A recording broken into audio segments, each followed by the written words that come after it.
Hey, this is Christian and Dyke, and you are listening to one of the coolest podcasts that you can get online these days, and it's with Bob Bender on the business side of music. Success in the music business begins with a dream, a vision.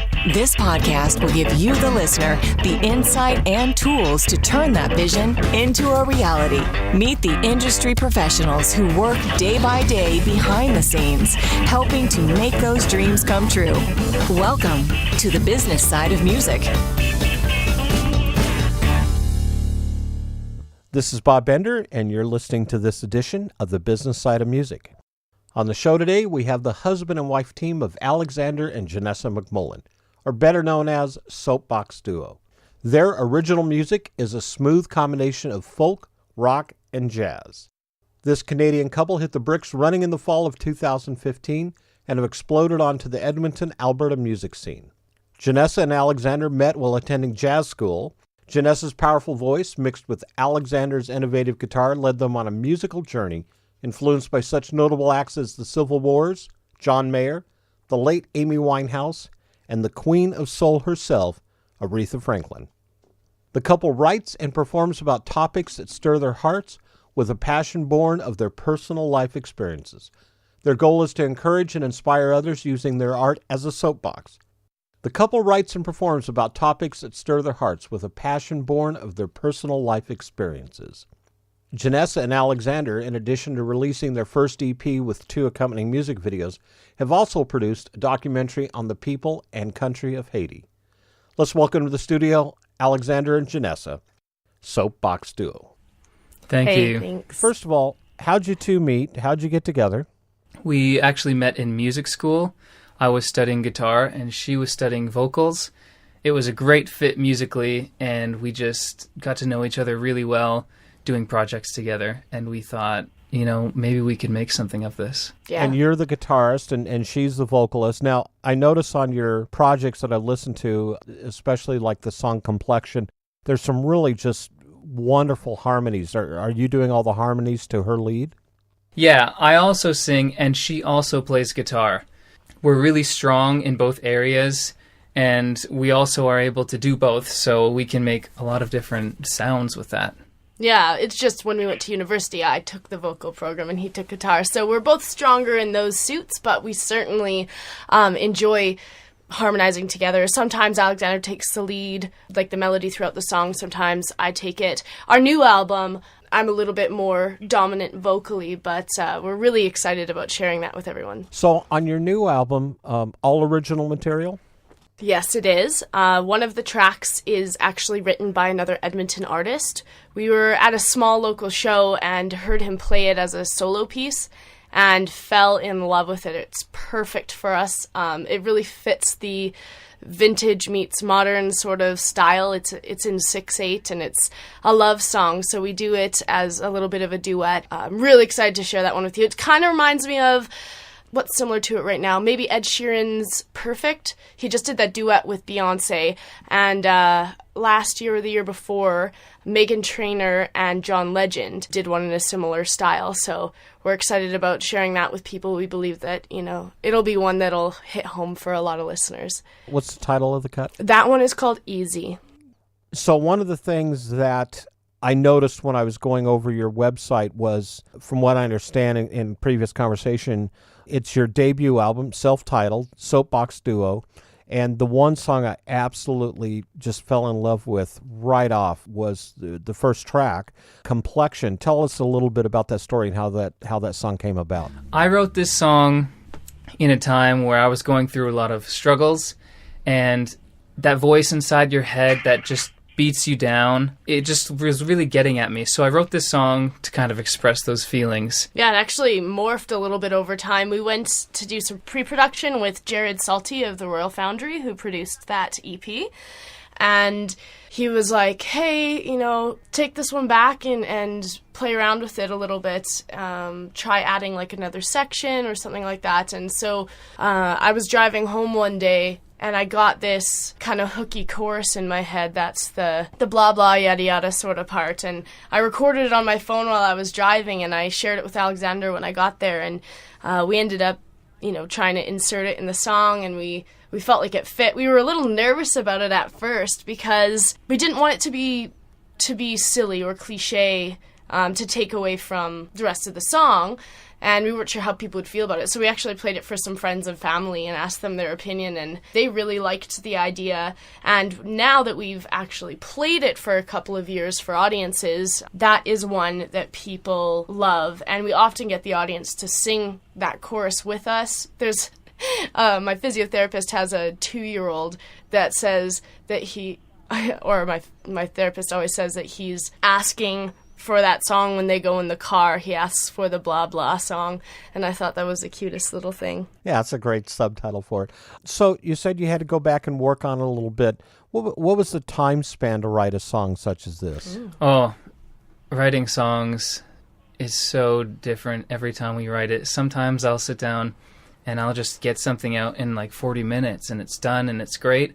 Other times we've taken a year to write a song. Yeah, especially when we're talking about editing. I'm very much a lyricist, and so I like to analyze lyrics and decide, am I choosing the best, most efficient, most expressive way of saying what I want to say? Because you only have about 3 to 4 minutes to say something in a song, and I think as a writer that puts some good limitations on you. So that's where I think most of the work comes in. As far as like initial melodies and progressions and musical ideas, Alexander's pretty fast with the musical ideas and will toss out a bunch of melodies. We've even had songs where we changed the entire melody after, we've sat with it for a month trying it, and we just tried something different one day and decided, wow, that trumps what we were doing before, so let's use that instead. Well, very cool. Let's take a listen to Complexion with Soapbox Stew here on the business side of music. I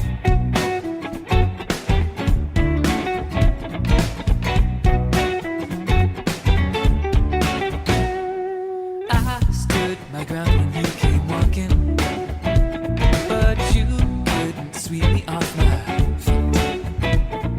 Now I'm the one who won't stop talking. Tell you what it means.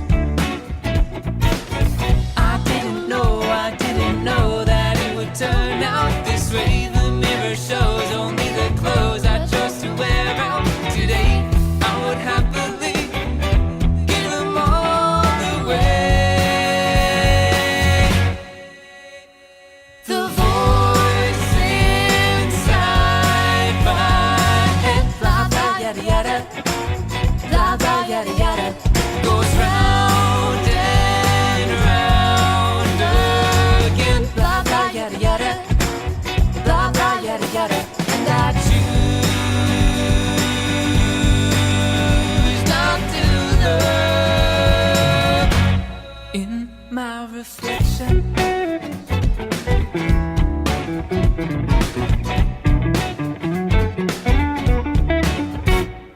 The floods came, but I just kept on swimming. The sun's heat could never burn my skin. You thought that all the lights were dimming. Whoa, but my flame has filled the room again. I can't control what I don't zone. It never works out that way. The water flows right from the hose until it grows to a lake. Looking by my feet, water shows me my reflection. The voice inside my head, blah blah yada yada, blah blah yada yada, goes round and round again, blah blah yada yada, blah blah yada yada. It's a new type of in my reflection, in my complexion. I never said that I would change. How could I know that this would happen without me? I know it sounds a little strange, but if you listen, you can hear beautiful. You wouldn't have to stop and listen, but I'm unsuitable. Beside the things that glisten, am I delusional? Or is this really how it's gonna be?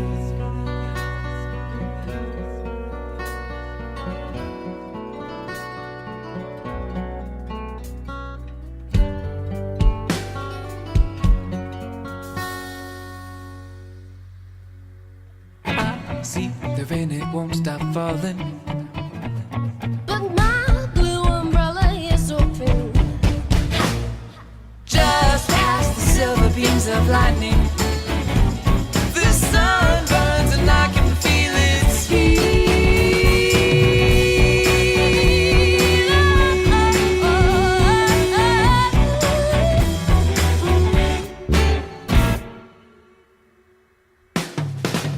Blah blah yada yada, blah blah yada yada, blah blah yada yada, da da da da da.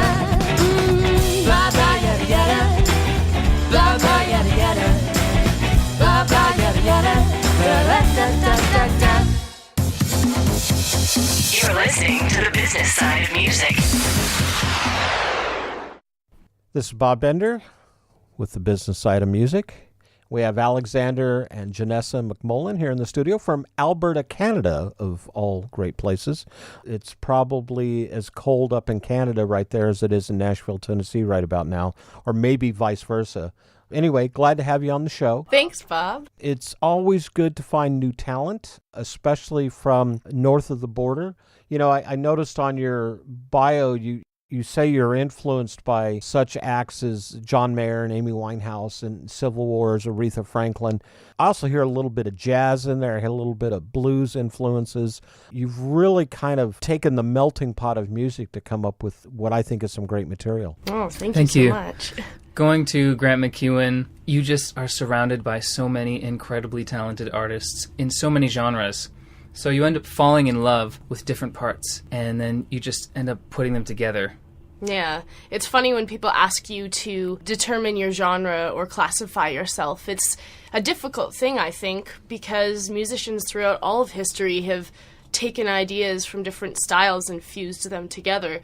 So it's almost impossible to, outright classify yourself in one direction when you've got ideas and concepts from all these different places. It's like painting. You want to take the colors from each expression and put them on the canvas together, and I feel like, that's what we've done with our music so far. I think you've done a great job. And I think that doesn't really provide a broad enough stroke of the paintbrush when it comes to the style of music. I definitely think get a chance to listen to their songs on their website. You'll understand what I'm saying there. I noticed that when I'm looking at your bio, one of the things that I found intriguing, and we're going to play this song here in a little bit, the track Kiss the Girls was part of the John Lennon songwriting contest. How did you get involved in that? Yeah, we had some friends, the Command sisters, Sarah and Charlotte Command. They actually grew up in the same town as me, and I saw in the past that they had won one of the sections of the songwriting contest, and I thought, hey, that's really cool. How I've always loved writing, passionate songwriter, and we're looking for things. I think as a new artist that are emerging, you're always looking for ways to make yourself credible as an artist, so people can understand what it is that you're doing and appreciate it and maybe even discover it. So we were looking for places that other people had, found some affirmation on their material. And when I checked into it, I believe we used something like Sonic Bids to put the application through. But yeah, we heard back very quickly from them that we were finalists in the competition, and we just felt really honored to be recognized as songwriters, being that it was our first EP that we ever put out, and so we just felt excited. How did you come up with the idea for Kiss the Girls? That's one that I wrote. Alexander and I met in September of our final year of university, and so we actually had a songwriting course together, and this was a song that I'd put together in that span of time when our friendship was just starting.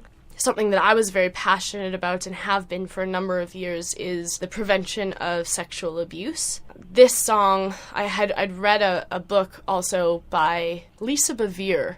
She talks about like reestablishing, women and their dreams and, stepping into purity, even though that might be something that was taken away from you. And so in her publication, her book is actually called Kiss the Girls. And I was just inspired by some of the stories there and personal stories that people had shared with me. I just put that into music and was experimenting a little bit more with an R&B sort of style when it started. And then when Alexander and I put it together, we put our own sort of spin on it to try to tell that story.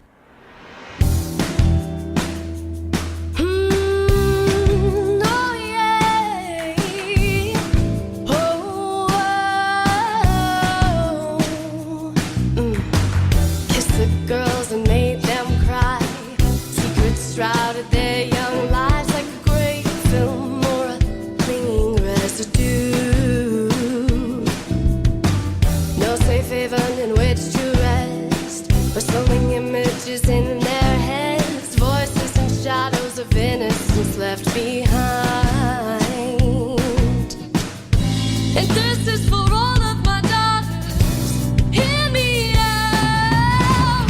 God wants to tell you a bedtime story, to rock back, to sleep what's been so rudely awakened, too softly. Low passions back to a place of waiting and resting. Slumber to restore a dream that used to be. A dream that used to be.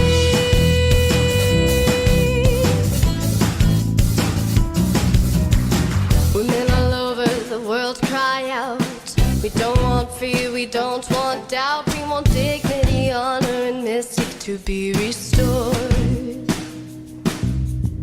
We open our eyes to wisdom's call, shouting in the streets and in the halls. Power, freedom, and purpose belong to you.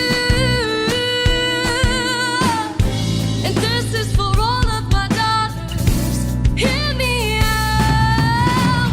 God wants to tell you a bedtime story, to rock back, to sleep what's been so rudely awakened, too softly.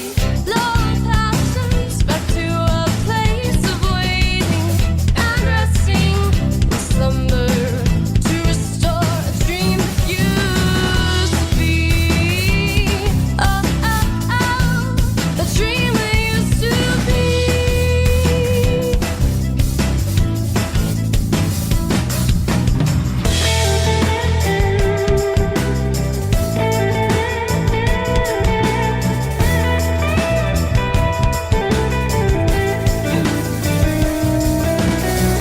Even now, when everything's so blessed, you feel so dirty and helpless. Even now, when everything else has failed, and everything you've tried has left you disappointed, he's satisfied.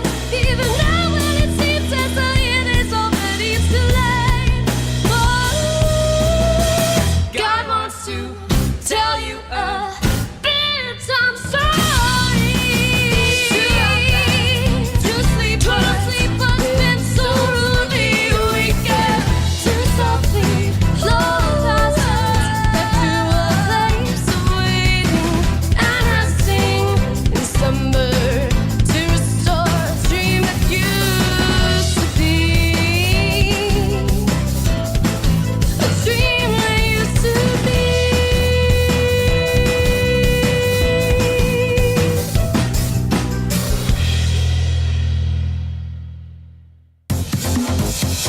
You're listening to the business side of music.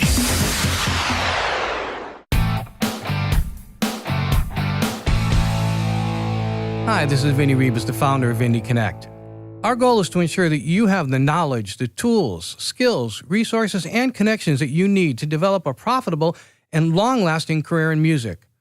One way we do this is through these Business Side of Music podcasts. I'd also like to invite you to check out Indie Connect magazine, our free multimedia online publication packed with practical interviews and advice from music industry experts. Go to www.indieconnectmag, that's www.indieconnectmag.com. Let us walk with you and guide you every step of your musical journey.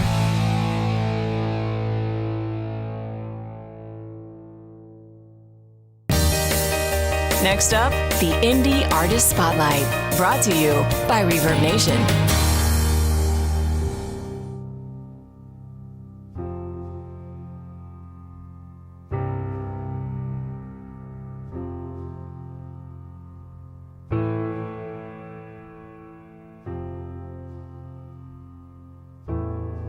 Hi, this is Delphi Freeman, and I'm a member of Reverb Nation. She was tired and lonely, her secrets locked up deep.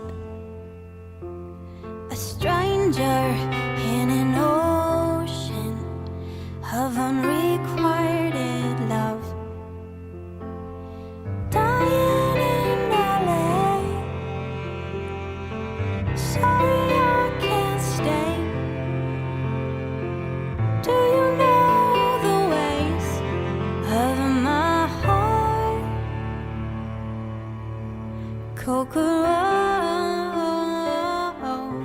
I'm based out of San Francisco, California. Some of the more interesting places I performed would be Ghirardelli Square in San Francisco, and also I had the pleasure of playing at NAMM in Anaheim back in 2015. My music genre would be electronic indie pop with some folk. Some of the artists I really love listening to would have to be Reliant K, James Taylor, and Yes. My current project is called Audio Cinema.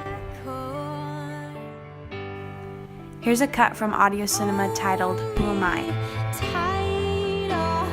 Cry myself to sleep on widows' night. All the secrets we will keep.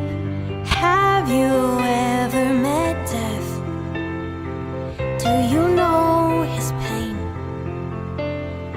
I am not the one who should be asking you all of this, but I'm curious. Dying in LA, sorry I can't stay.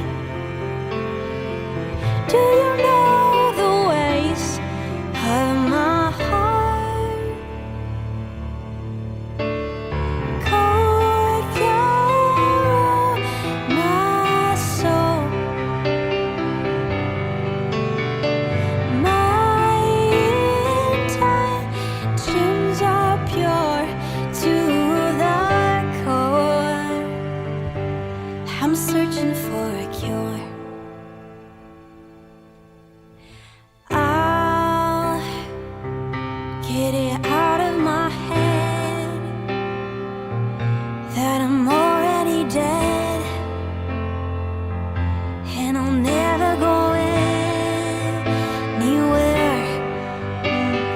I'll get it out of my head that I'm already dead, and I'll never go anywhere. Anywhere.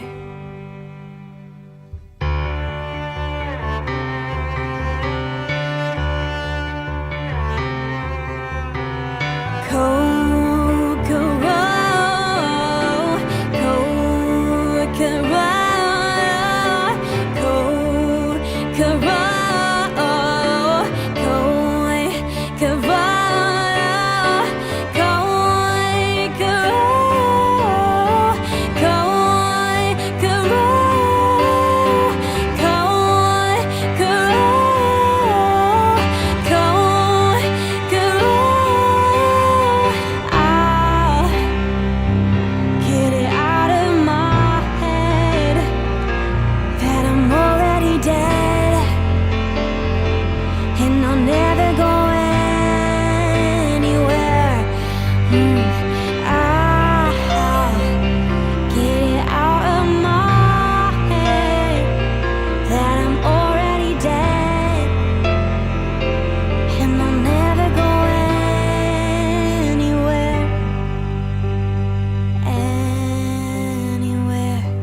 You can find me on Facebook, Twitter, Instagram, YouTube, and Spotify, all at Delphi Freeman, and you can also go to my website at delphifreeman.com.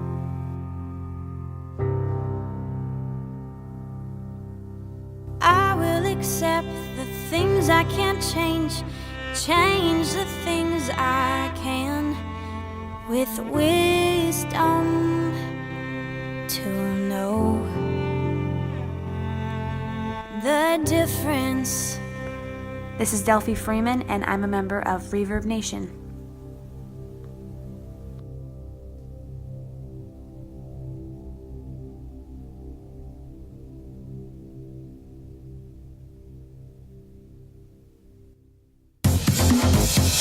You're listening to the business side of music.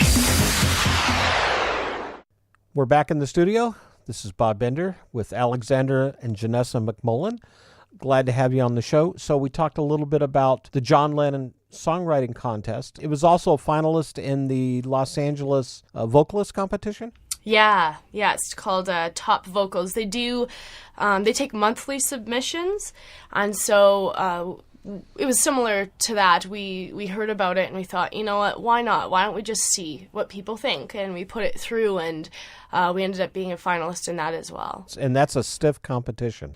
So one of the things I also noticed, along with the music videos that you've released and your first EP, is you also filmed and produced a documentary in Haiti to bring awareness to the beauty of the country. Why choose Haiti of all places? I traveled to Haiti 3 other times before this trip. The first was in 2006. So it'd been a number of years, and the last time before this trip was right before the earthquake. I've just been connected with that country, and I fell in love with it when I first went, which is why I obviously went back. I love the people. I like their enthusiasm for life. I like how they celebrate, how they smile. I liked the temperature, obviously. I mean, we're from Edmonton, Alberta in Canada. We had somewhere near minus 50 degrees Celsius like a couple weeks ago. Our vehicles wouldn't start for a couple of days. So whenever we can go to somewhere nice and warm and appreciate their climate, that's always a benefit as well. But this particular project was one that was, the trip itself was about 3 years in the making. I had wanted to return for a while and had a friend, Nicola Topsom, who's a co-founder of Floriana Wedding Project. My sister also partnered with her in establishing it initially, and she moved to the other side of Canada, so she's out of Ontario there, and we had been trying to get our schedules to match for a long time to make this work, and it finally did. And I was thinking, I don't want to just travel there and have these experiences and not really be able to share them with people. And as our fans have been increasing and our platform is increasing, we thought, why don't we take this opportunity to share with those people some of the things that we're seeing in the country as far as just the people, the geography, the potential, and also organizations that are doing cool things there.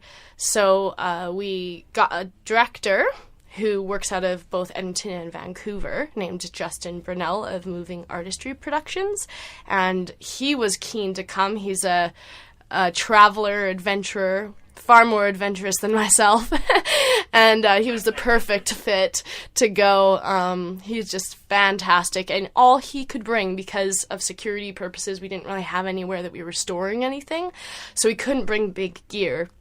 He had small gear, like a little gimbal, and he was able to produce or to put together something that we were really proud of over our stay in Haiti. How can we see this documentary film? We've got links posted on our website right on the homepage, but you can also go to our YouTube channel, Soapbox Duo, and check it out there. It's called Soapbox for Haiti. Alexander, you and I were talking a little bit during the break, and you have probably not a happy story, but at least it's a story that needs to be shared, and that's about your childhood. Yeah, when I was younger, someone lived with us for about 10 years, and within that 10 years, I was sexually abused, and it had a really negative effect on my life.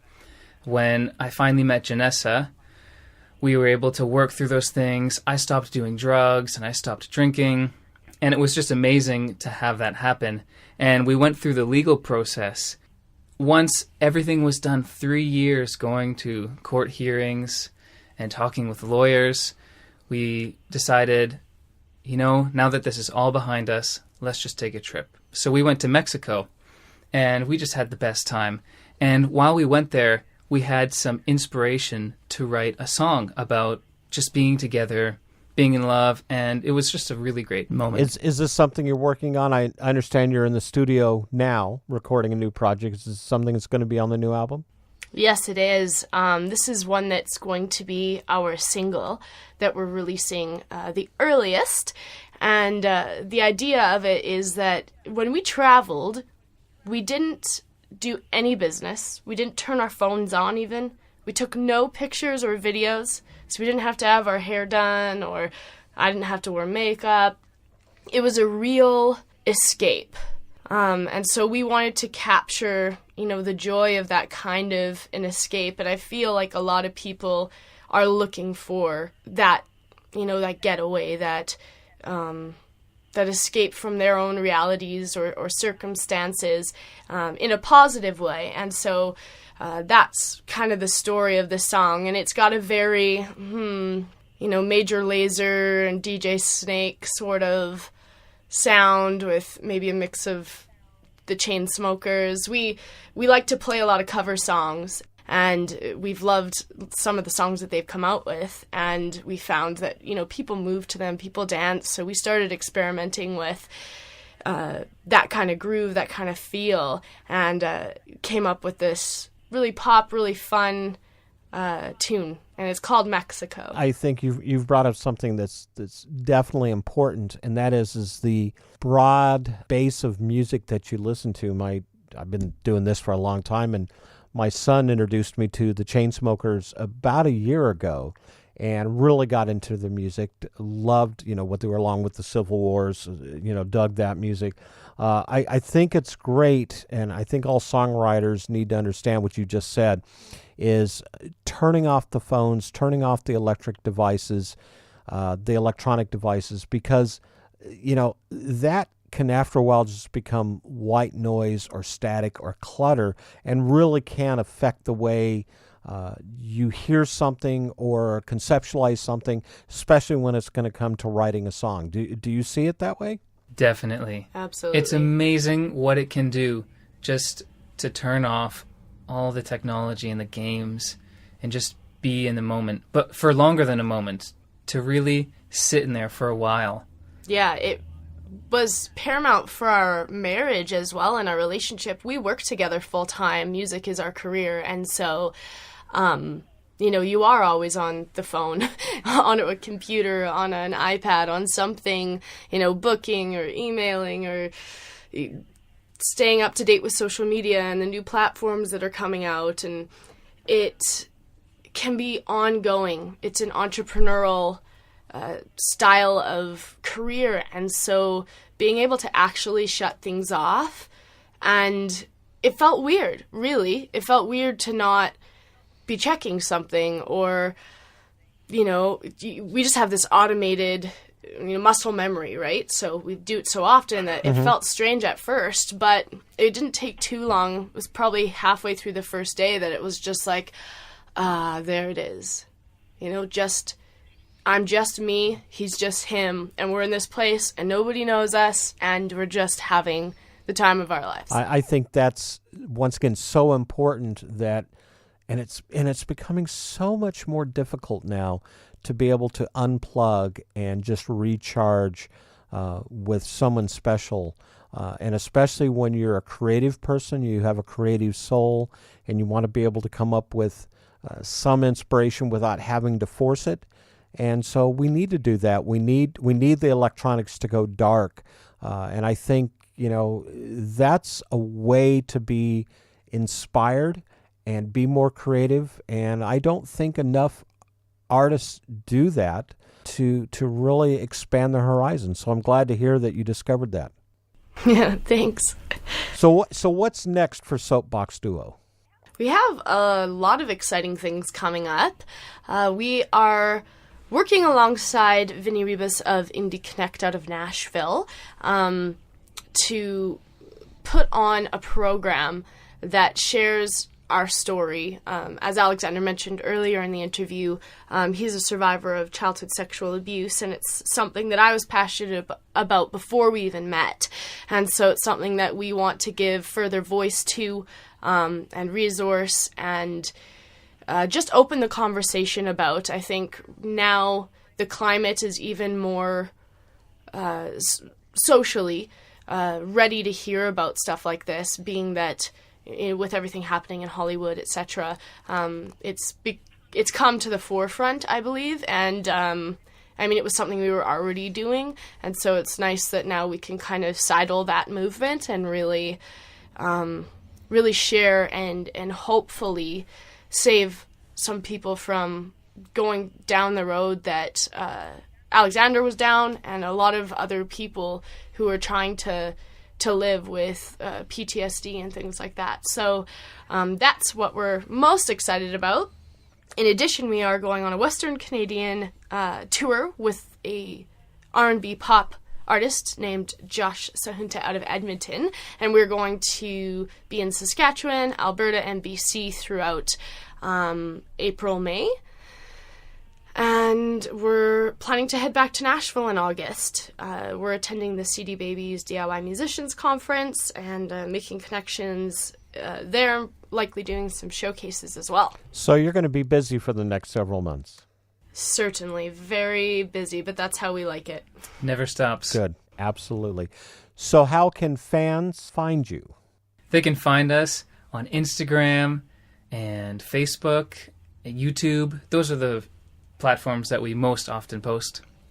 Just look for Soapbox Duo. And, of course, they can find you on your website, soapboxduo.com. That's right. That's the easy way. All the links are there. Please also add us to your Spotify playlists, because that's lots of fun for us. Very good. Well, there you have it. Alexander and Jenessa, thanks for being on the show today. Thank you so much, Bob. All right. If you're interested in learning more about our show, drop us a line at musicpodcast@mail.com. That's musicpodcast@mail.com. If you have any suggestions of persons or topics that involve some facet of the music industry that you'd like to hear about on our podcast, please feel free to let us know. You can follow us on Facebook on the Business Side of Music podcast page. You can also find us on Twitter at Music Business Podcast. Also, if you're listening to this podcast on iTunes, post a review on what you think of our show. This is Bob Bender, and you've been listening to this edition of The Business Side of Music. The Business Side of Music is the creation of Tom Sabella and Tracy Snow and is produced by Bob Bender for Bob Bender Productions. Co-producer for the show is Vinny Rebus. The Business Side of Music is recorded at Music Dog Studios in Los Angeles, California and Nashville, Tennessee. Production sound design by Keith Stark. Voiceover and promo by Lisa Busan.